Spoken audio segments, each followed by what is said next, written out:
Chris, good morning. What a wild last 24 hours. I want to start with you here. Should the Nets be the favorites or will they be failures?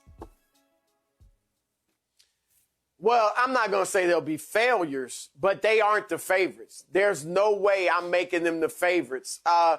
Failure would be not to get to the NBA Finals. And I will give you that they can be the best team in the East. And some of that's because everybody else in the East has question marks. Milwaukee, we've seen them struggle in the playoffs. Philadelphia has a point guard that won't shoot the basketball. Miami's just not that talented. Boston is young. Kemba Walker's got knee issues. So everybody out there is flawed. So, yeah, I can make them the favorites in the East. But basketball is a team sport, and chemistry is important. And we have seen before in the past that you can't just throw a bunch of talent and a bunch of superstars together and it's automatically going to get you a championship or even to the finals. Remember Shaq, Kobe, Gary Payton, and Karl Malone? Yep. I get that Malone and Payton were a little older, but the year before they went to the Lakers, they put up all-star numbers. Their problem was chemistry. Remember Olajuwon, Barkley, Clyde Drexler, and then Pippen in for Drexler later on? Those teams, those guys still could play, but it didn't work chemistry-wise. And this, what is in Brooklyn, is the greatest chemistry experiment I have ever seen in my 26 years of covering the NBA. You would be a fool to write them off completely. You got to give them a puncher's chance because of all of that firepower. But I am not putting them ahead of the Los Angeles Lakers, who right now look like they're head and shoulders above everybody else in the league. They got three issues in Brooklyn. One, style of play. Two ball-dominant guards that over-dribble, and want to be the man. The second thing is egos and personalities. With Kyrie, there's the unknown. Is he even coming back? We have no idea. What type of headspace is he going to be in when he comes back? And then there's the known. We know he left a championship team in Cleveland because he wanted to be the man. He woke up this morning, maybe he was on a political call last night or something. He woke up this morning and he's the third best player on the team all of a sudden. Is he going to be happy with that? Yeah. So you got those issues. And then thirdly, defense. You don't have to be, a tremendous defense, but you got to pay attention to the defensive end. And they've got three stars who aren't defensive-minded and coaches that aren't defensive-minded. So all those question marks lead me to still go with the Lakers. Who's guarding AD? Who's stopping LeBron? So I'll give you the East, but you ain't beating the Lakers. Go. No, I want to go. I want to sit over here and gloat some more. So, Chris Broussard, I believe that the Brooklyn Nets, unbelievably, not the old New Jersey Nets became the Brooklyn Nets. And because they just signed out of the blue Kyrie and KD, and then they outbid the 76ers for James Harden, that they just won this year's championship and or next year's championship because that window is open. I give you chemistry experiment. But to me, if you blend the best player on the planet, the most efficient scorer of the basketball I have ever seen in Kevin Durant, a two-time back-to-back finals MVP, an alpha who shocked me by how he took over the Golden State Warriors and led them to back-to-back championships. And you add a man who's a two-guard by trade, who is James Harden, who is simply the most revolutionary perimeter scorer we have ever seen. A man who also led the league in assists and who also last year led the league in steals and who is a very underrated, disruptive defensive player who was sixth last year in deflections and third in loose ball recoveries because he played his tail off on defense and he reduced his usage rate from 41% all the way down to 35%. That's a big drop just for his buddy, Russell Westbrook.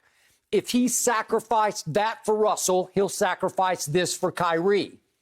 Kyrie is simply a point guard, a clutch shooting point guard with the greatest handles I have ever seen, even beyond Allen Iverson. I'd have to go back to Curly Neal of the Globetrotters to find handles like these. Isaiah had handles. Okay? I know, but not like Kyrie. No, but okay, I listen. give you Kyrie. What's I that? give you Kyrie. Yeah, Kyrie got the best, yeah. Okay. I give you Kyrie. I think he's the best ball handler ever. So you have a 1, a point guard. You have a 2 in James, and I get you. He can be ball dominant, but I don't think he'll be nearly with this group. And you have a Kevin Durant who doesn't need to touch the basketball that much to score 30 a game. He can get you 30 on 12 shots. he might not touch it that much with those other 2 guys. Okay. And Chris, I thought this team would be gutted by this trade. And then I sit back and say, wait a second. They still have Joe Harris, the NBA's three-point shooting championship, champion from a couple of years ago. And you kept TLC and Bruce Brown. And I can go right down. Jeff Green is there. I like this team. And I didn't mention DeAndre Jordan, who just 3 and 4 years ago was first team all defense. He's only 32. You can't tell me he's washed up at 32. Yeah, but that's a 32 for a big man. I mean, come on. Okay, come on. Well, Kareem played till he's 40. Babe, stop it. Well, he did.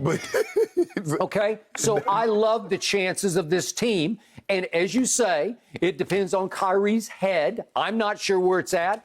But I'm saying that James Harden will be a Hall of Fame insurance policy. But beyond that, he'll be a catalyst and a motivator to get Kyrie back in the fold and back re-engaged to play basketball at the highest level.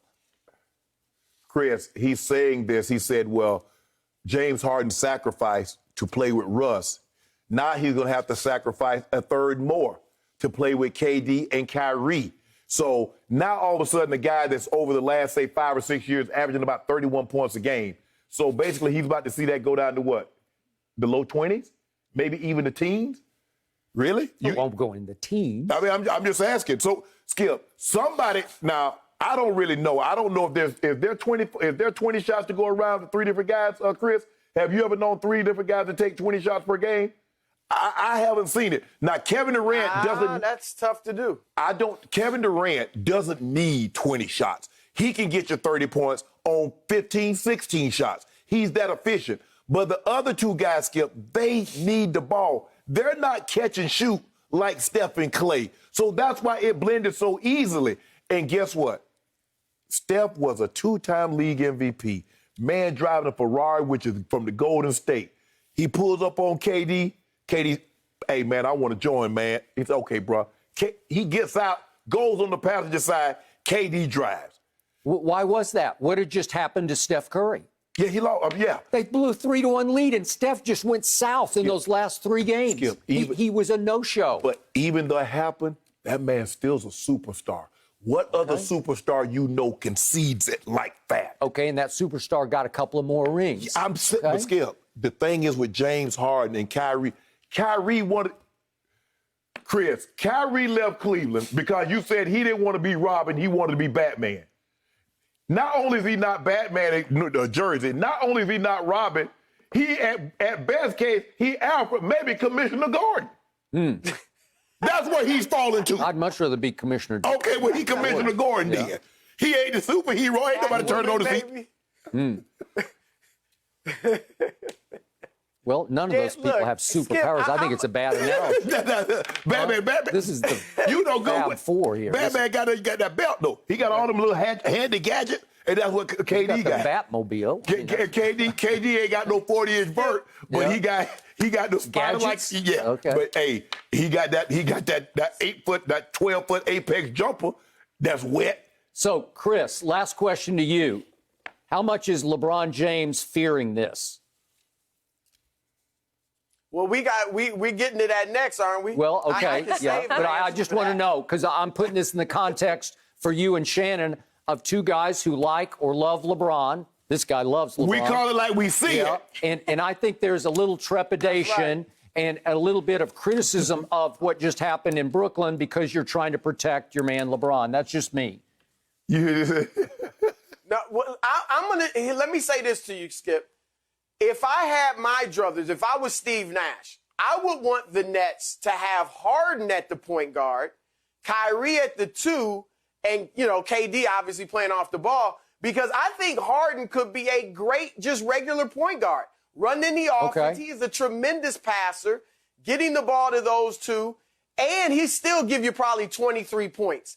But like Shannon said, is he willing to even drop that far? Yep. So look. It's a good point. The potential is great. I'll give you that. But still, to answer your question quickly, 0.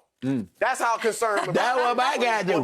Thank you for watching. You can subscribe here to get the latest from the show, and be sure to check out more of the best clips from Undisputed, or go watch a few other segments from our other shows on FS1.